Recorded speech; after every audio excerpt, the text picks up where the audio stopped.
Hello guys, today mag-unbox tayo ng cellphone. Nabili ko lang to sa halagang 1 to 31 pesos sa Shopee. Ilalagay ko lang yung link doon sa baba sa may description below. For me guys, itong phone na to very recommended para sa mga naghanap ng backup phone dyan. Yung gusto lang pang wifi hotspot at mga pang message lang, call and text, at sa mga not heavy user, goods na to guys para sa inyo guys. Very recommended. Ako na mismo nagsasabi sa inyo guys, goods na good siya guys.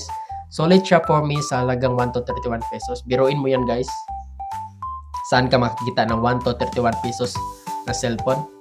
Tapos 3 GB RAM na siya guys, and 32 GB internal storage. Pwede din siya kung gusto mo maglaro ng mga not heavy games like Mobile Legends, COD, Hawk, at iba pang mga laro. Ito na guys, nabuksan ko na. Wow! Napaka-kintab niya, tingnan.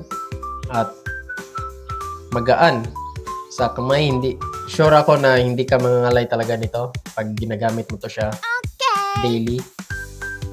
Try natin itong i-open. Tingnan natin yung laman nito kung legit ba na Cherry Mobile. Kasi sa official store ko ito in order. Pwede din kayo mag-order guys gamit yung link ko para maka-discount kayo. Ito na guys. Ganda. Wow! Grabe. Punta tayo sa settings guys. Tignan natin yung specs niya kung totoo ba.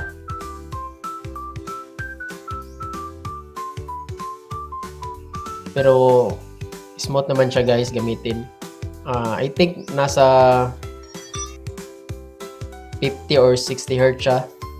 Hindi naman siya malag pag in-scroll mo.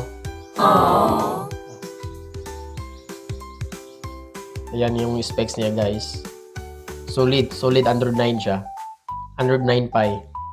Solid siya, solid. Yan guys. 32 GB eternal na siya guys. Yung RAM niya is 3 GB RAM. Ayan guys. Napaka-kintab, napaka-smooth gamitin.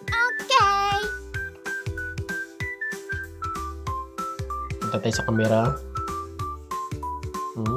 Okay na siya sa camera. Pero good siya sa may mga tight budget dyan. Okay na to siya para sa inyo guys. Sulit siya gamitin for me.